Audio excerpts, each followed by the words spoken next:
Two dudes watch cartoons. Two dudes watch cartoons. Two dudes watch cartoons. Two dudes watch cartoons. Yeah. Welcome back to Two Dudes Watch Cartoons, the podcast where two dudes, that is us, watch cartoons. My name is Evan. And my name is Alex, and we've got a super episode coming your way today because we are covering the new entry in the DCU, Supergirl. I was going to sing a theme song, but I can't even think what just stuck in the middle. Off, yeah. Yeah, that's what I should have been singing. All right, I am excited to cover this, but Yes. I will say, I just saw this movie more recent than you did. I saw it on Sunday, and we do a good job. We do our best job, let me say. We do of not like talking about a property before we hop on the podcast. We want to keep it fresh. Yeah. Evan, I feel I have picked up some tones, some vibes from you on your thoughts and feelings on the movie. That's fair. I'm a little nervous that we're not on the same page here. Oh, this could make for an interesting pod. But no, I think, obviously, no spoilers here. The movie has been critically panned at the time of recording. So it was released 2 weeks ago. 2 weeks ago now? 2 weekends? Yeah. Yep. Shot on a budget of 170 to 186 million. And its second week has made 100 million, which sounds good on paper, but when you put the 2 weekends into frame, from week one to week two, it was a 76% drop in box office. And so last weekend it earned like 10 million across however many theaters. Granted, last weekend was July 4th weekend. Yeah, that's a good point. Which is, just context. No. On Rotten Tomatoes, it has a 54% Rotten Tomato meter score, but the popcorn meter, the audience rating, is more favorable at 75%. On Letterboxd, it's got 3.1 stars. I understand why it's receiving the scores and the low box office that it has. I think I managed to enjoy it, but it's a movie that's not without its flaws. Sure. And actually, that is pretty much where I fall to. I actually had a really good time with it. I really enjoyed it. But at the same time, I understand why some people may have criticisms. Before seeing the movie, I thought we were in store for another, superhero girl movie equal bad. Like, it does seem to be a trend in the superhero community that any sort of lead female project gets panned. Like, just right out the gate. It's bizarre to me because, and maybe we could go through and do some rankings, but like the reviews scared me going in because I had high hopes for this. After Superman, I had real high hopes. The comic is one of the best, it's critically acclaimed. People love the comic, but I saw people whose opinions I respect say like it's a bad movie. And I just, I don't think it's a bad movie. I want to be clear. I think it is a good movie. Okay, on that, I think I'll disagree. I think it's a bad movie that I can sit down and enjoy. Okay, all right, that's fair. And tomato. Yeah, yeah. At that point, what's the difference? A good movie that has a lot of flaws, or a bad movie that you can have some fun with. So, real briefly, the synopsis on Letterboxd, at least, is the tagline is "Truth, Justice, Whatever." When an unexpected and ruthless adversary strikes too close to home, Kara Zor-El, aka Supergirl, reluctantly joins forces with an unlikely companion on an epic interstellar journey of vengeance and justice. Starring Millie Alcock from House of the Dragon. I think she was in a Netflix series too about like a country club. I forget what that's called, but House of the Dragon was a breakout role. She played Rhaenyra in the first season, and she's the younger actress to play her. Stars along, I forget who plays Ruthie, new younger actress on the scene, but more notably, Jason Momoa as Lobo. He's back as Jason Momoa as Aquaman, but a different character this time with a weird space British accent. It's like he never There's a lot left. going on. Yeah, it's like, basically. Yeah, felt like some of the marketing tried to hinge on his presence in the movie towards the end. Man, I don't even know where I want to begin with this movie, but there's a lot to talk about and a lot to dig into. I think the best place to start is the beginning. I think that the movie and the comic starts off on a note that is really powerful, but I do think the comic book version nails this emotional beat just slightly better. There's the whole Ruthie's family gets murdered by Krem of the Yellow Hills. That's our main villain throughout this story. And she is on a revenge-seeking quest. She walks into the bar and says, "Hello, my name is Ruthie. You killed my family." Like, she's looking for someone to help find Krem to get her revenge, and she's willing to give him this badass, awesome sword. And the way that Kara gets involved is Krem shoots Crypto. Yeah. Now, for me, this hits hard. And I will say, in the comic, I thought Crypto was dead because there is like the break, between the issues. And I wish the movie leaned into maybe thinking he was dead just a little more. Let's talk about the comic a little bit.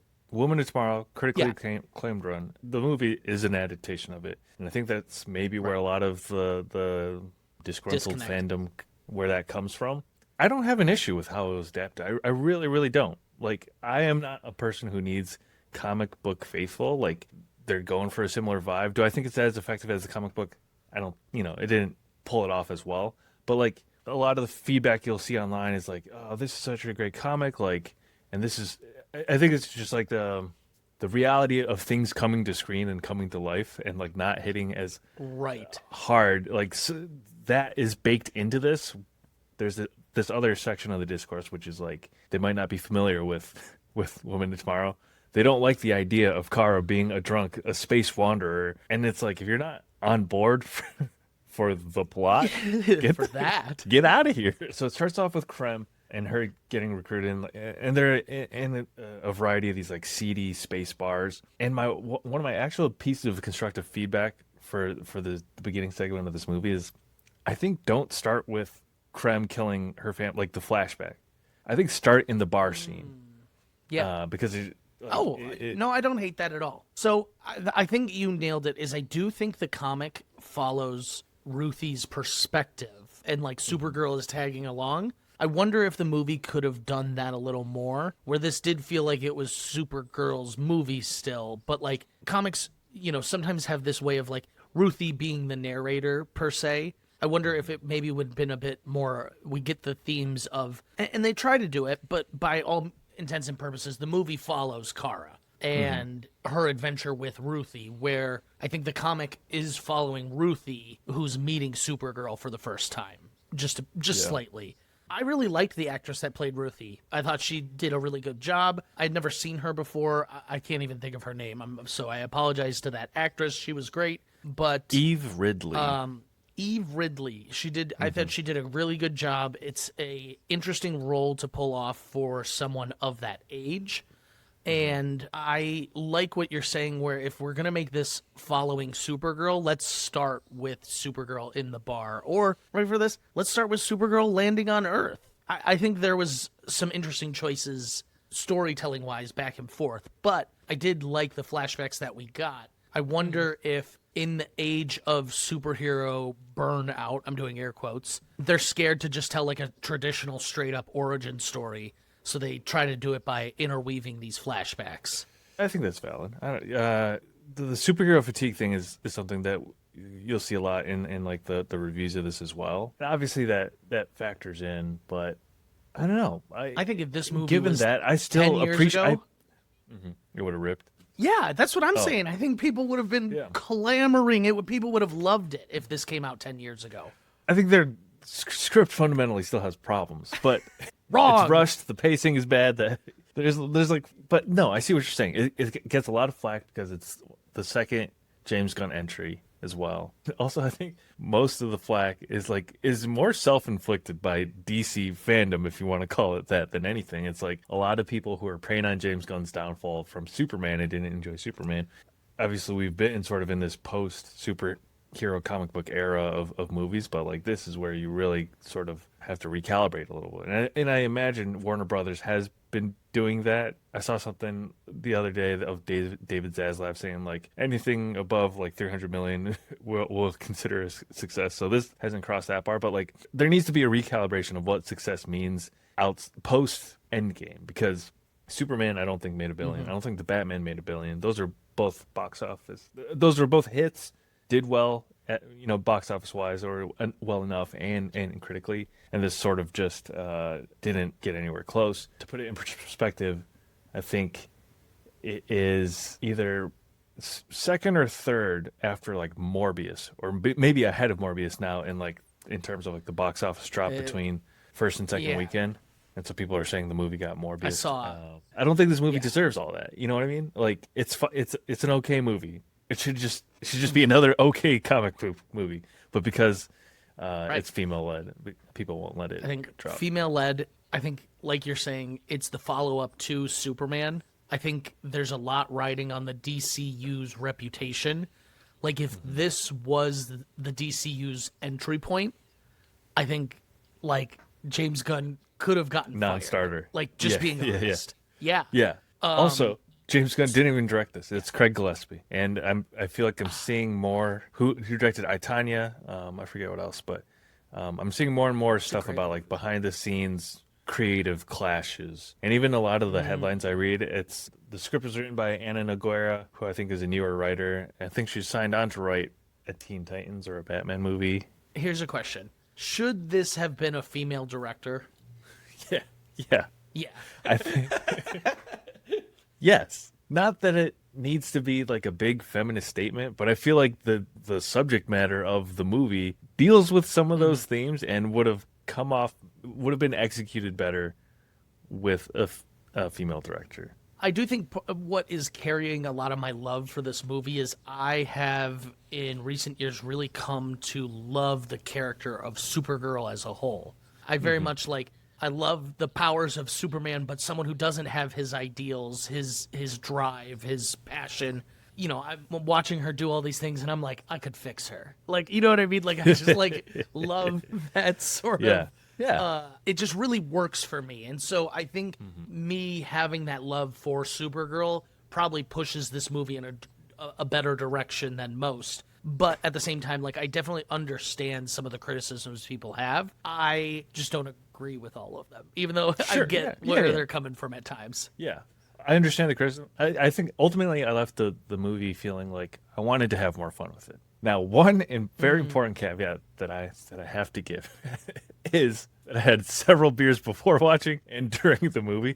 So, like, I a little asterisk, but I would go back and watch it, or I'd throw it on streaming. You know what I mean? But when it's on streaming, I'm gonna watch it again. There are brief flashes of this moment that I really enjoy.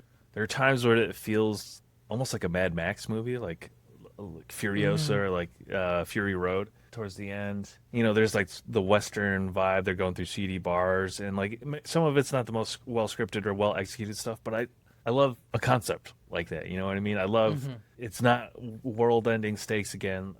It's not the best attempt at it, but it tried. It attempted, and so like for that, I will give this movie and Millie Alcock and the people involved their flowers. Do you think James Gunn should have directed this movie? I think it would have been better, unquestionably. I think so too. Yeah, I think so too. I don't know. That's tough because sometimes it feels like it fails because it's trying to be a James Gunn movie, but is it because it's someone else trying to do James Gunn? Him, yeah. Yeah. So like you're always sort of like trying to reconcile those things of like, oh, anytime there's a needle drop or like it's like, oh, this is what a classic James Gunn thing. But it wasn't him. But it wasn't him though. But his oversight permeates this film. The final needle drop, the controversial needle drop. In the climactic scene where she shows up in the suit was a James Gunn decision. And the thing I had mentioned earlier, like a lot of the headlines, interviews, you'll see Craig Gillespie and Anna Nogueira in interviews saying like that was a James Gunn decision. It's almost like they're saying like, yeah, that was like they're all trying to shirk responsibility for it, which I find so funny. Obviously, very politically correct about it all, but like I sort of get that vibe from all the headlines I'm seeing. Interesting. Yeah. I read the one thing I have read about this is that there was debate over what the song at the end should be, whether it was the slowed down version of the middle, or did you hear what James Gunn wanted it to be? I thought that was his choice. That was his choice. Oh, I What heard was the other? that he wanted it to be a slowed down version of Girls Just Want to Have Fun. Okay. I think what I saw was like maybe that was Craig Gillespie's vision, but either way. Well, Yeah, okay, yeah. but if I There have was it a- backwards, there's a I guess different my feature. My question remains the same. Would it have been better if it was that song? I think between those two songs, the middle is the right call.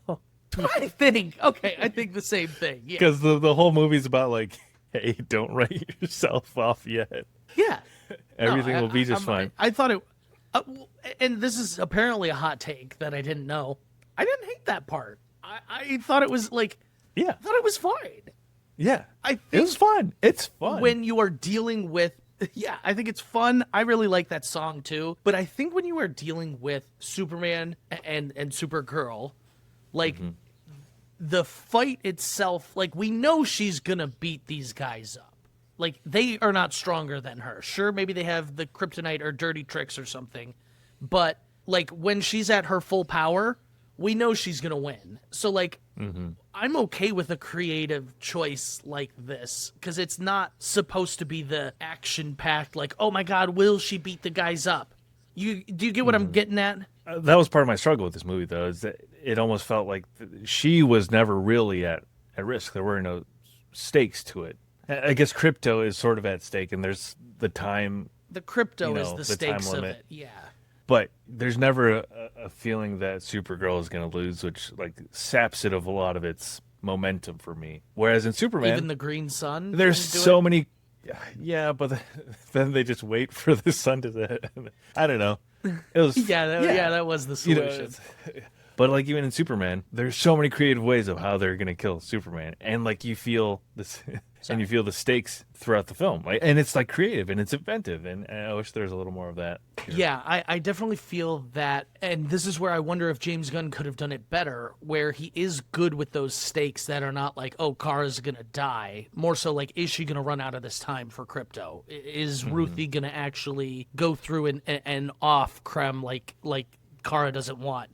And I think that the themes are strong and good, but like I think we need to hit more on like Kara not wanting Ruthie to actually kill Krem. Like we need a bit more like philosophical debate there. Yeah. Like Yes. there's strong themes, but this is where I wonder if like a James Gunn maybe and not to diss the writer, but maybe he needed to write the script. Like I do feel Sure. like this was an attempt at making a James Gunn movie without James Gunn and without Yeah, like yeah. a lot of his intricacies. And I Yeah. know he's a busy man and he can't be super involved in every DCU project. But this one, it's so funny because we talked about like the debut of the DCU being so important. The follow-up is almost just as important. You know what I mean? Like you gotta stick Yeah. that landing right Was after. it just a your random first stroke of luck? success. Yeah.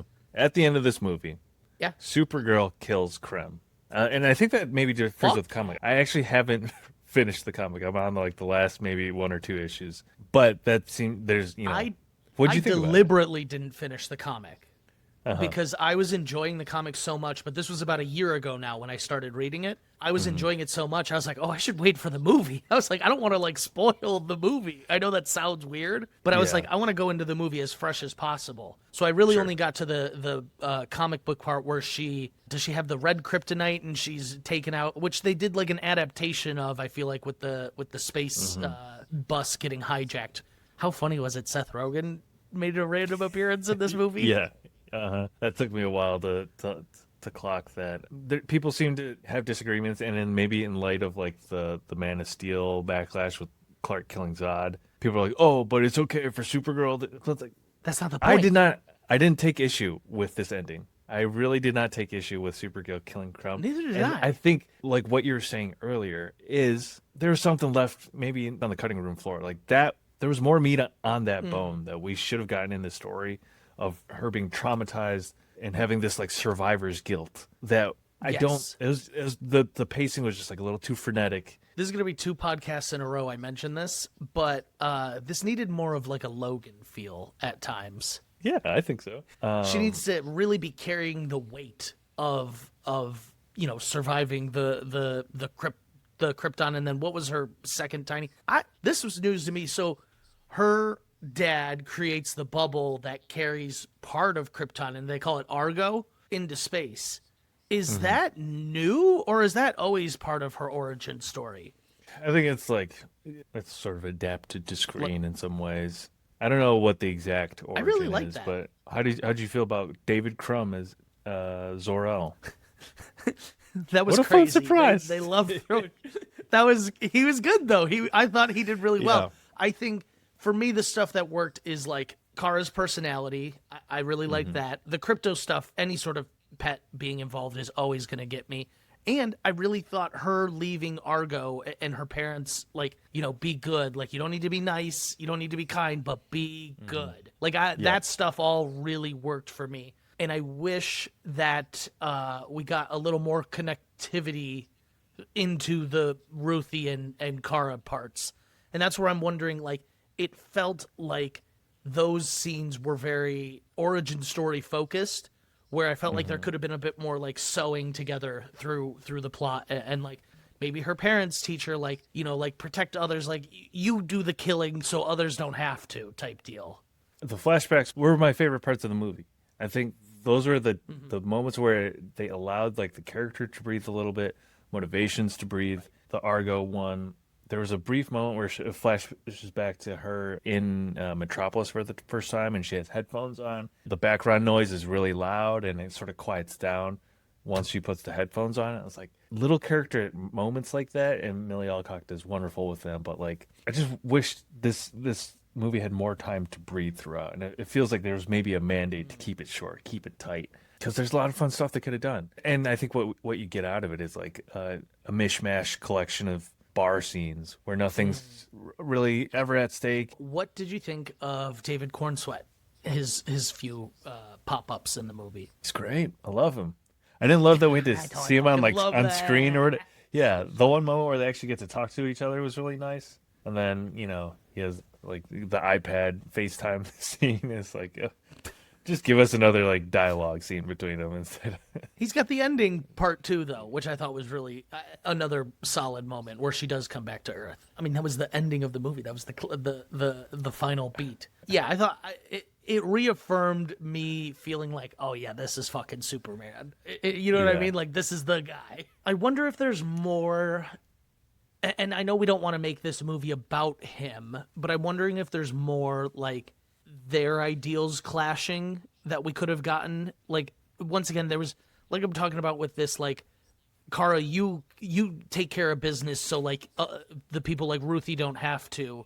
A little antithetical to Superman in the sense that he would never kill Krem, but I don't think that objectively makes her choice wrong. And so I'm wondering if there's more clashing of their ideals that they could have done to really flesh out the themes of the story. I'm just now piecing this together. I feel like this movie really tried to do a lot of show, don't tell, but some of the showing didn't always land. It almost fell into these predictable beats of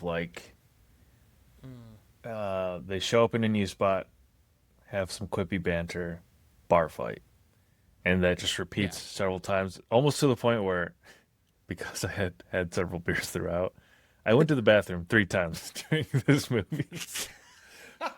But I knew as soon as an action scene ended, I could go real quick, come back, I didn't miss anything too important. And then within the next 5-10 minutes is the next bar fight. And I think I had seen that in someone's review of it, and maybe that colored my expectations a little bit. But I just wanted, I really wanted, I don't know, it either needed to slow its pacing down or really commit to the frenetic pacing and be an action Jason Bourne or Mad Max Fury Road type movie. Because the in-between feels unconsidered. Mission. Yeah. And that's one of the things I felt was lacking is yes, they're tracking Krem through this. At times. The sense of urgency or the sense of direction. It's never they're not really tracking a lead or anything. They're just going from place to place and asking, "Have you seen Krem?" And it never feels like they have much like agency, like Yeah. like forethought or agency around the whole process. It's just like they're Yeah. milling about town. I think that's a kind good of. point where they're milling about town and then it's like, oh, Krem found you. Oh, like they even Krem's make here. like a joke about it. Like, yeah, oh shit, Yeah, Krem's yeah. here.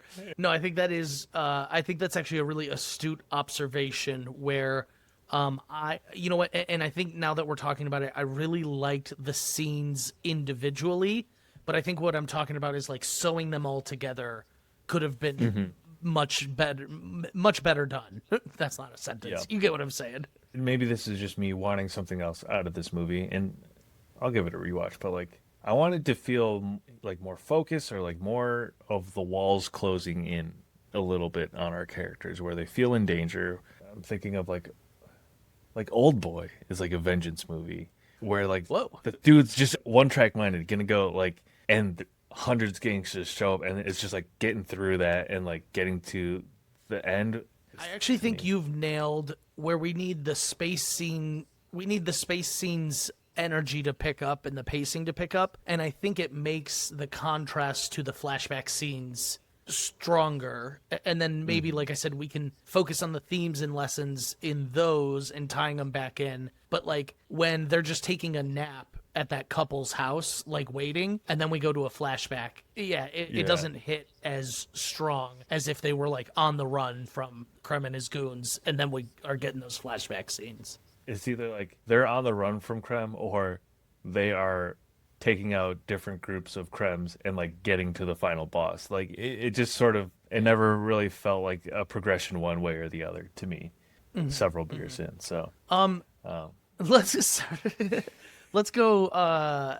What did you think of Millie Atcock's Supergirl? Like her performance, not necessarily about the story, the themes. What did you think about like her? she's fantastic. I love her in everything she's done. She can really sell made up fictional languages like in these really dramatic ways. She has like the subtlety to pull it off. The script is what lets her down in this, or like the story, but she's fantastic. I know we're gonna see her in Man of Tomorrow. I would watch another Supergirl movie with her.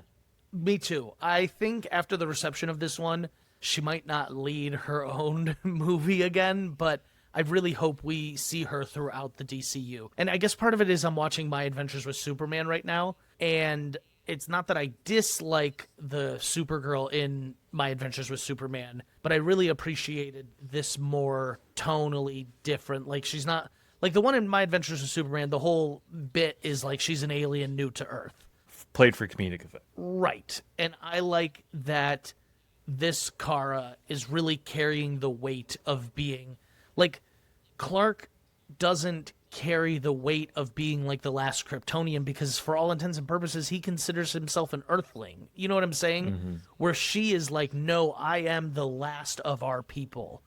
Like, and she really carries that burden. And so I like that sort of tone shift, if you will. Yeah. And I like that it almost feels like, and not to play like on gender norms, but it almost feels like she's the brooding male lead in the duo, and he's the upbeat, bubbly, you know what I mean? And so I really like that it's sort of a play on those typical roles. Where Superman is often referred to as the last son of Krypton, but like realistically, doesn't actually carry that with him. And I think some of that is a little more in the comics, Woman of Tomorrow, where like as the city decays, Argo, people are getting sick from radiation, and like she's helping the sick. Watches she's it like, happen. yeah, she watches it happen. So like, there's a lot of that sort of in the backstory that didn't make it to screen. But yeah, Millie Alcock is fantastic in this role. I hope she gets another movie. Yeah. What's your pitch? What would her follow-up movie be? Supergirl and the Legion of Superheroes. Oh, I'm sold. Keep her in space, Yes. man. Brainiac Let's 5 fucking after go. Man of Tomorrow. Yeah.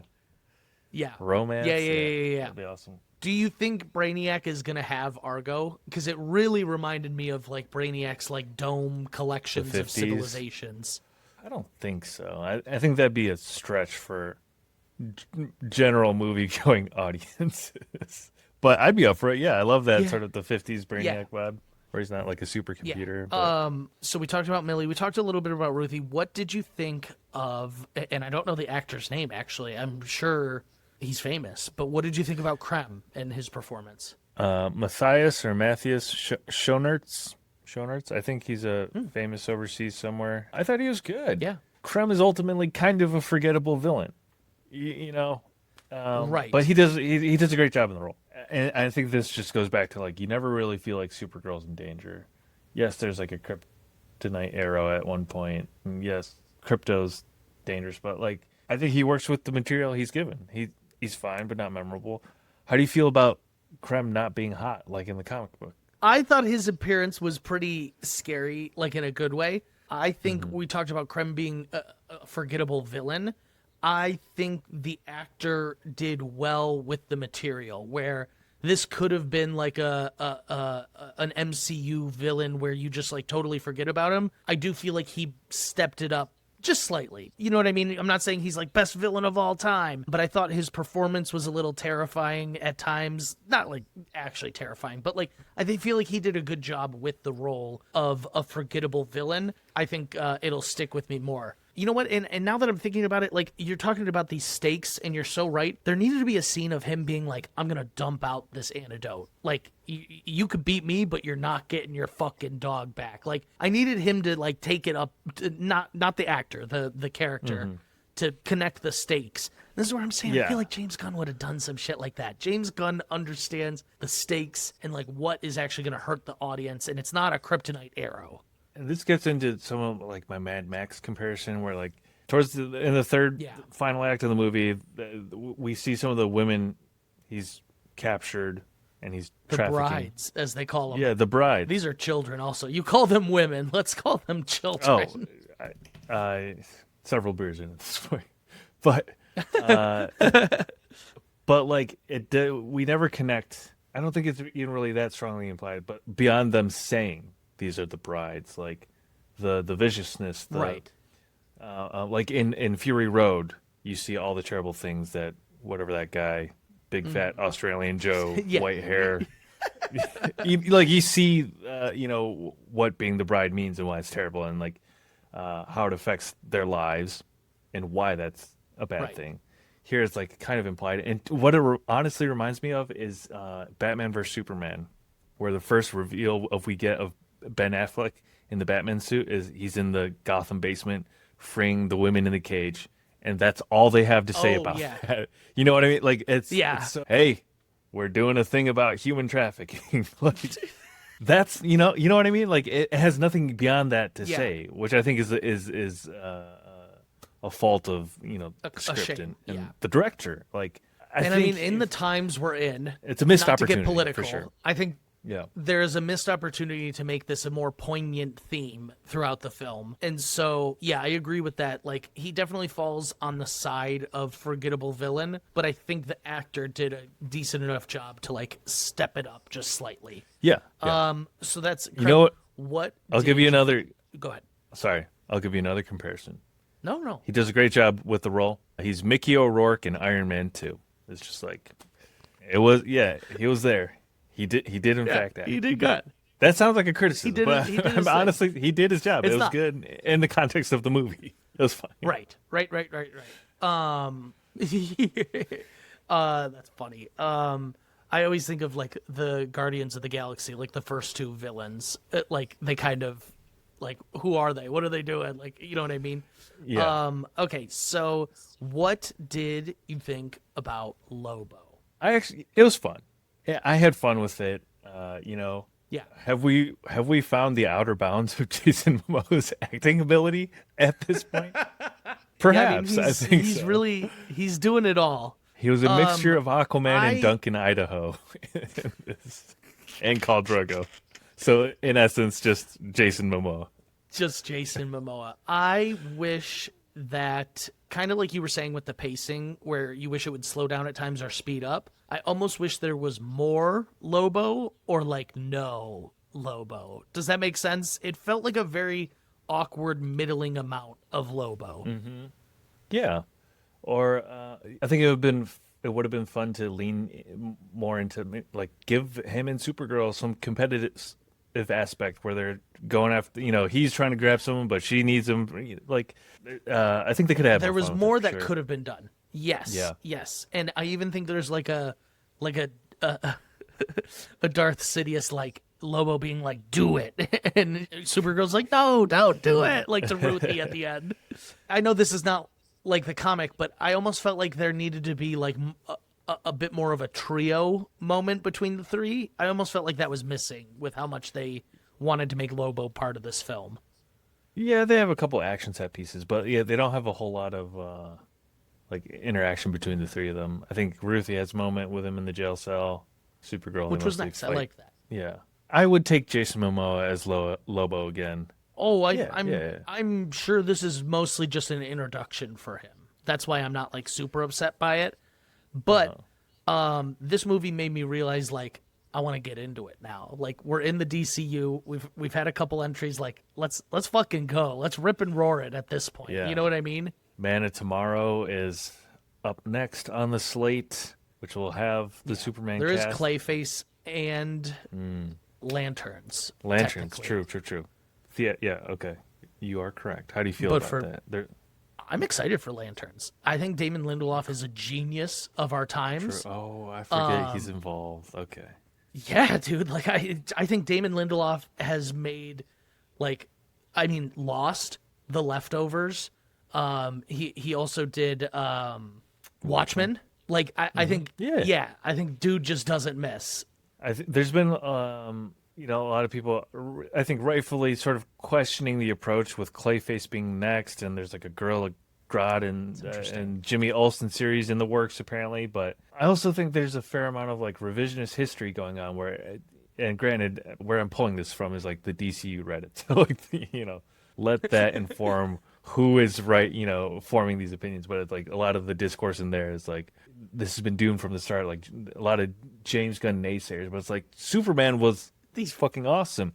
Peacemaker, there's revisionist history about Peacemaker season 2, but both seasons were great. Like this movie is an average movie. Sure. If you like going to see movies, go see it. If you are very particular about what movies you see, probably don't go. Like sit this one out. But the other thing I that's think it's nice fun. about the DCU is I don't feel like if you skip this, you're going to be left out of the dark for Man of Tomorrow type shit. Sure. You know what I mean? Yeah. So while we're on this topic, I have gathered every superhero movie dating back to 2023. Okay. I want to run through these with you, and I just want a quick better or worse than all of these movies. Was Supergirl better or was Supergirl worse? All 20-something. It's not that many. It's not that many. Okay. No. It's not that many. It's not that many. Yeah. So, Superman, I think we both agreed this was not as good as Superman, correct? Yeah, correct. So I'm saying Thunderbolts. So I'm saying Supergirl is better or worse than, Yes. or this yes, movie yeah, is better. Okay. Thunderbolts. No. Yeah, Supergirl is better or worse. Probably worse than Thunderbolts by a slim think so, margin. too. Yeah. Slim margin. I'm going to go a little out of order here just for dramatic effect. Captain America Brave New World. Better. Yeah, this Supergirl's movie was better, definitely yeah, better for than sure. that. Yeah. Deadpool and Wolverine.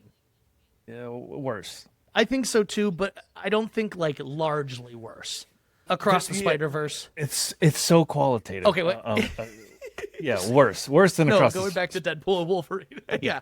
Going back to Deadpool and War, it's like those movies are fine, and yeah, there's a lot of nostalgia, but I don't ultimately like that style of movie making. Like I don't think I love thought the you Deadpool might say movies. Supergirl was better. And so like I like a thing that is maybe it tried something different, and it was still a little like it just wasn't executed well. Whereas Deadpool is very well executed at the thing it does, and I'm not the biggest fan of the thing that Deadpool does. You know what I mean? That's I think Deadpool and Wolverine is nostalgia better. porn, like at its Yeah. finest.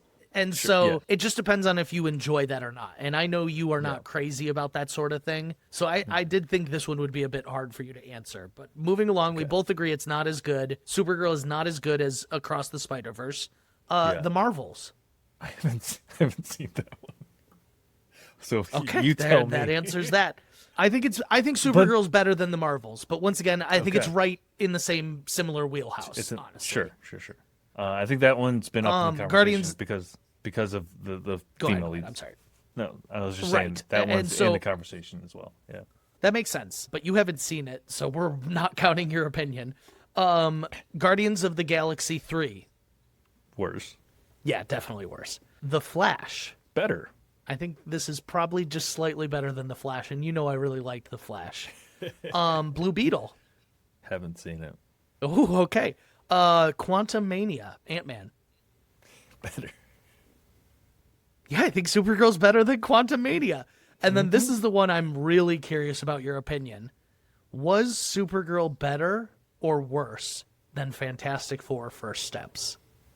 I think technically I have to say worse, but like I had more fun with it. You know what I mean? I'd rather go watch I think Supergirl again versus Fantastic Four. I think I'm in agreement where like Fantastic Four was probably the better movie, but I think I had more fun with Supergirl. So I think we're in the same boat there. This is a tough one. Mm-hmm. And then there is like Madam Web, Craven. I don't know if you've seen those. I haven't seen Craven. I've seen Madam Web. Bad movie, but I had a lot of fun with it. What, better or That was- worse than Supergirl? Supergirl is better than that movie, but go watch both. of Okay. them. It's my recommendation. And then did you see Morbius? I did not. I have not seen Morbius, but I have seen the Okay, clip of so you Matt can't judge. Matt Smith saying you shouldn't spend your time watching it. Here, like it's that Brittany Broski interviewing him on her show, and she tells him Keanu Reeves was watching it on the plane, and he's like, "That movie." Like, that's not the one to watch. Oh, that's crazy. Okay, I thought this was an interesting exercise because this movie's getting so critically panned. It's better than I think a decent amount of superhero movies that have come out recently. And I think people, Yeah. this is the superhero fatigue that we're feeling, is because this is a middle of the road movie. People are like, ass, terrible. And I'm like, I don't think I agree with those sentiments. I think it was a good movie. Yeah, my hope is that in a couple years it like finds its cult following, or like I think people will look back on it more forgivably than they are currently at the moment. I agree. It's just a result of Let's, where we are in the life cycle of how pop culture feels about Totally this stuff agree. at the moment. I agree. I think it's a combination of the superhero burnout, which is a real thing, and the female lead. I think just inherently, a lot of superhero movie fandom people aren't into the female lead, which is such a shame because, like I said, I think Kara is one of the more interesting DC characters when done correctly. One thought, Because she's such an interesting opposite side of the coin to Clark. One thought that I had leaving this movie, or since watching this movie, is that I think a huge reason that DC is fumbling a little bit. It's always had this failure to launch. Watch it. Going back to the DCEU days, is I think they've stopped investing in future nostalgia. So as Marvel movies and the Dark Knight movies were coming out, we had Batman the Animated Series 20, 15 years before that, building the fan base for children. And I think Marvel's probably been a little better about making more kid-targeted content on Disney Plus, yada yada. Whereas, and you know, I'm not as up to date on everything DC animation. I don't. They haven't had a lot of standout shows. I don't think they've really since Justice League. They've had Teen Titans, Young Justice.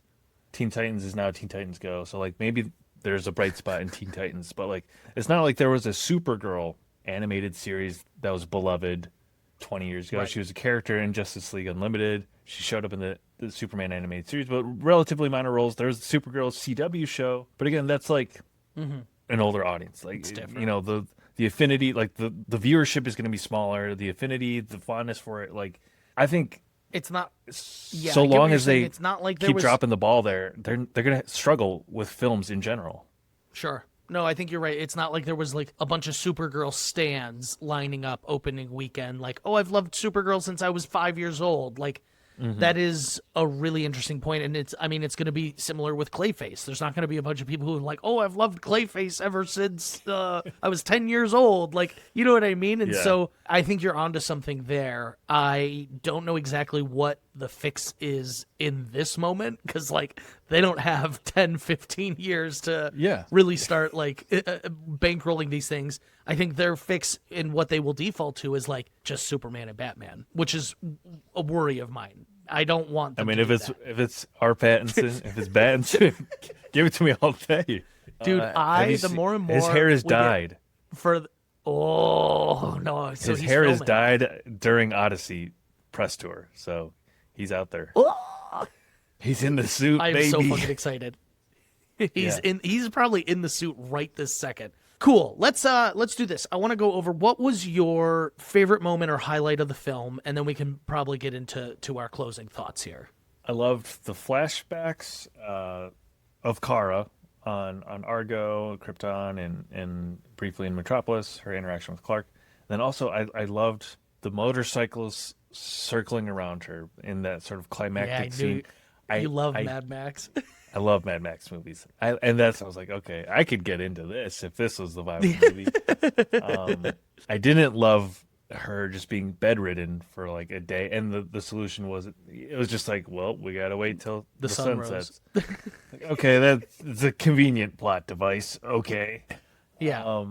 But yeah, there were glimpses of I think a fun sort of Western like space thing there that I wish we could have done more into. But those are my favorite moments. What about you? Yeah, I agree about the flashbacks to Argo and on Earth. I think all the flashbacks were really strong. And I know people are going to roll their eyes when I say this. And I even feel it coming from you. But I really liked the third act suit up moment. It reminded me of like Daredevil, how we had to wait a whole season for him to actually like wear the suit. I don't know. Like we've gotten away from that. And not every project needs to hold off on that suit up moment, but I like when Ruthie pulled it out and was like, here, I thought this might help, and she's like, it's just a fucking dumb suit or whatever she said, and then she was like, you know what, no, I am gonna put this on, because like it does mean something even to her who doesn't have these sentimental ties, and like Superman wears it for X, Y, and Z reason.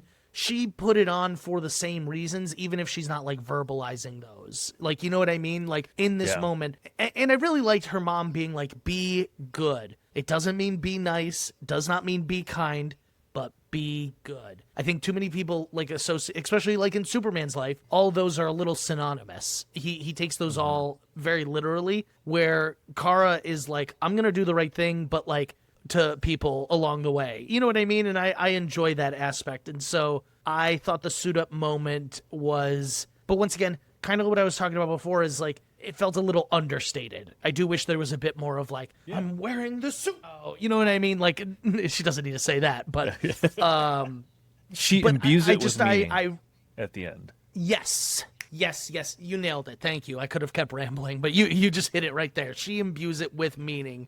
And so I really like that, along with like the flashbacks, like I said. I also love her fucking killing Krem. That was awesome. But I like it left so much. It left so much unsaid. She's like, she's doing that to be good, to protect the girls that have been taken, to protect Ruthie from having to kill. Like, there's so much that's left unsaid that I wish like we could have built up to a little more in that moment. Fuck it, kill Krem in that moment. Yeah. Give me that whole day.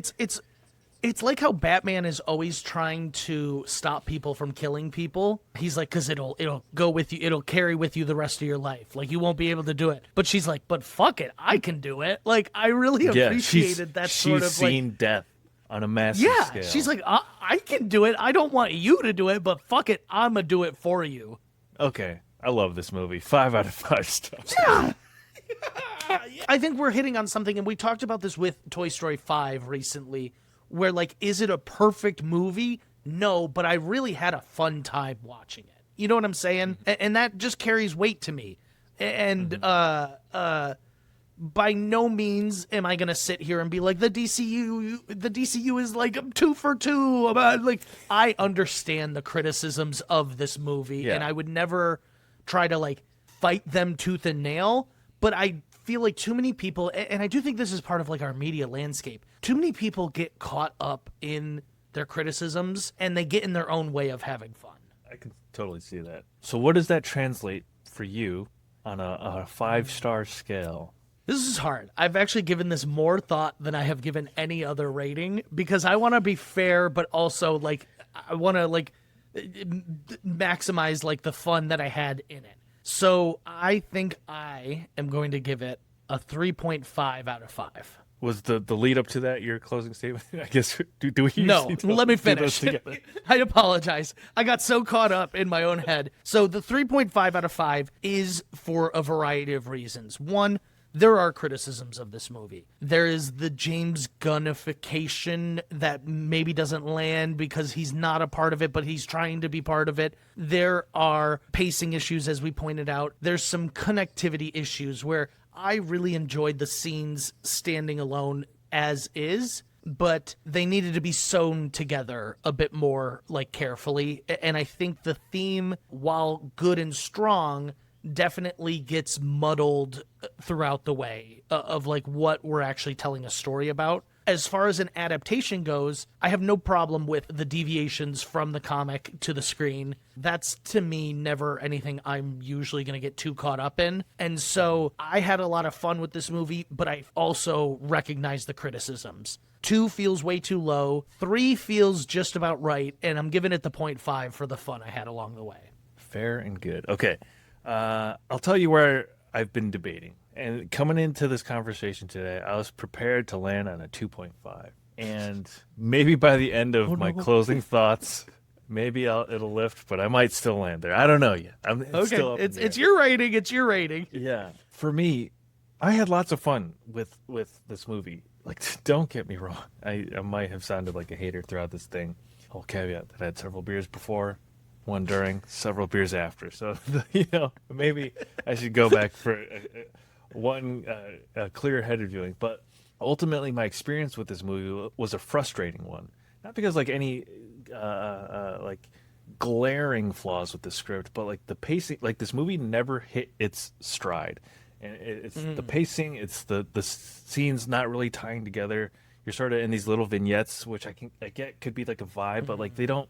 Like, going from the first bar fight to then this bus scene where, like, there were so many moments in this movie where I was, like, waiting for, like, a needle drop of, like, I don't give a damn about my reputation. Because, like, there's, like, that vibe, like, happening through several scenes. And it's like, oh, that is so funny. Take yourself a little, like, there are so many things I love about this movie. But it just never hit its stride. And for that reason, I cannot in good faith recommend it to everyone. And usually 3 is my baseline for, like, go see it. So I think I gotta land on a 2.5. I had a lot of fun. Yeah. It feels underhanded a little bit. It hurts. But that said, I would watch this again. I would watch a sequel. Like, I want to live in this world a little more, and I don't feel like I really got to in this movie. I think that's it hurts, but fair. And sometimes we gotta be that way. I think your criticisms are all completely fair. I also really agree with the I would not recommend this movie to everyone. Where, like, Superman and the Batman, I feel like I could tell non-superhero fans, oh, go check out this fucking movie, and you still will enjoy it. You have to be a superhero fan to enjoy this movie. And that being said, some superhero fans did not enjoy this movie. One thing I left out that I would be remiss to say is I did think the CGI and a lot of the sets were really, like, beautiful and well done. In a time where, like, Marvel's Quantum Mania looks like absolute slop, I'm appreciative that we can still get good space-looking movies. I think some of the criticisms, though, were, like, with the color, the cinematography, or, like, the very brown look of it. But there are some fun space bar sets. Like, you go through, like, several Star Wars cantinas in this. And, like, and I guess I really like that vibe. Yeah. I do love a good Star Wars vibe, and I feel like they nailed that. Like, when she arm wrestles the dude and breaks his arm. Like, I just love that sort of shit. Like, I wonder if there's, like, a way to make this movie more... And I do feel like the comic, and maybe that's where this failed, I do feel like the comic is these vignette stories where it's not like point A to point B to point C to point D. And I wonder if there was a way to translate that a little bit more. But I feel like with the clock of, we have Countdown on Crypto, they weren't able to do that as much. And I think this goes back to what I said in the beginning. I wonder if this needed to be told, like, strictly from Ruthie's perspective. I don't think we got enough of Kara's motivations. I know we get her Yeah. backstory, but like we don't really get to sit. I don't know. It's tough. We don't really get to sit with I like will that's be why wa- the killing thing at the end. Not that it's unexpected, but like it doesn't. There's not much emotional lead up to it for Kara for her to like take Sure. on that responsibility for Ruthie. We In needed my that opinion. moment of her stopping Ruthie and doing it herself. We needed that to hit more. And I get what you're saying where it falls flat just slightly. That said, I would watch this again, and it'll be on streaming in a couple weeks, July 28th, I Don't. think. No, are you actually So- saying? Is or that for real? I think digital, yeah. Or I saw something today. I'm so tired of this. Like, I'm gonna be happy I can watch this in the month of August or whatever, but like, we need to cut this shit out. Do you remember Yeah. movies used to be in theaters for like 6 months at a time? July 28, 2026 is the release date for digital. Hey, hell, I'll buy it. I I would got to buy keep it. the I would- DCU afloat, man. I was about to say I would buy it mostly because I am all in on the DCU. God, we probably sound like we're coping though, which I hate. I hate A little that bit. we've- A little bit.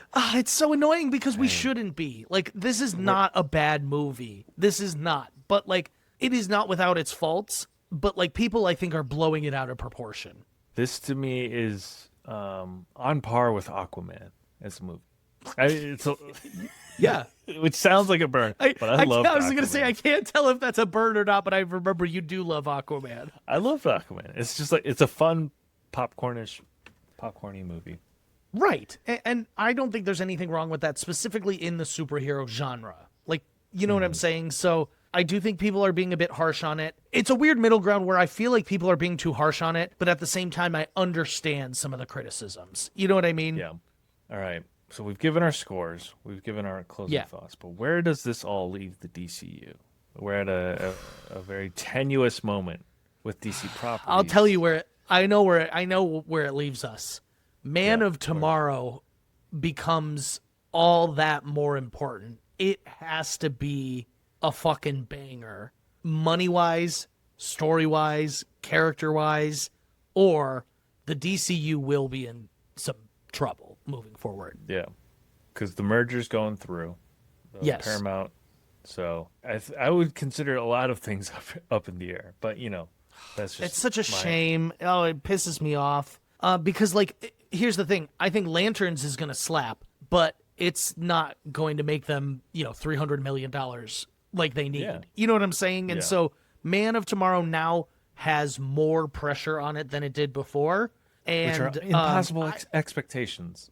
that's where I'm struggling is I feel like it's setting the bar at an impossibly high. Like they're going to be expecting Man of Tomorrow to be on par with like this next Avengers movie. You know what I'm saying? And Yeah. I think that's just not fair. That's just not fucking fair. Like, you know what I'm saying? That's not fucking fair. And that's the world we're in at the moment, but we just got to deal with it. We got to make sure we go. Like, I even feel bad I didn't go opening weekend. I was too busy.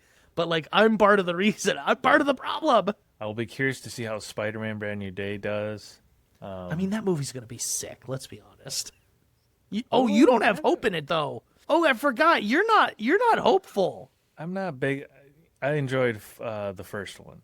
The rest of Tom The Holland, first one. I This is didn't. the fourth one. I know. Evan, no, stop. You liked fucking No Way Home. You have just soured on it was since. a bad. No, it was a bad movie. It's got some nostalgia points. You're crazy. It was a bad movie. It was nostalgia porn. But I recognize that there are a lot of You're expectations crazy.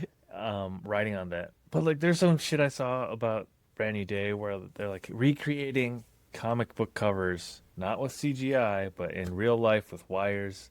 It's like, that's cool, I guess. Like, why is that the bar we're trying to clear right now? The fan service, like, oh, we recreated a comic accurate cover with. I don't know. I think Yeah, I'm grumpy no, when I it comes hear to ya. Tom Holland's Spider-Man. I hear you. You've seen the thing where he was like, I shot one Christopher Nolan film and I called up Marvel and said, hey, we need to Yeah. fucking get our shit together. I think superhero movies are in a tough spot, and here's what I think will happen. I think we will return to a pace where superhero movies, it's gonna Swing back we around. expanded, it's gonna swing back around, and we're gonna go back to like every couple years one or two big movies. Yeah. A Superman, a Batman, a Spider-Man. We've tested the outer bounds of like what the general viewing populace is in for. How far? And How far did they go? How far were the boundaries stretched? Would you say Endgame. it was Ant-Man? Oh. I was mean, saying that like, was the peak. That was obviously the peak.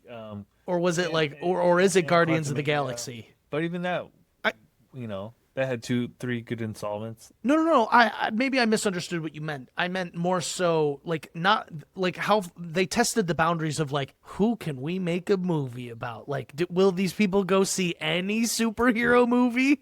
Yeah, Marvel's Morbius, Craven, Oh yeah, Supergirl. Unfortunately, like yeah, there just isn't that much of a fan base there. There isn't much there. You know what I mean?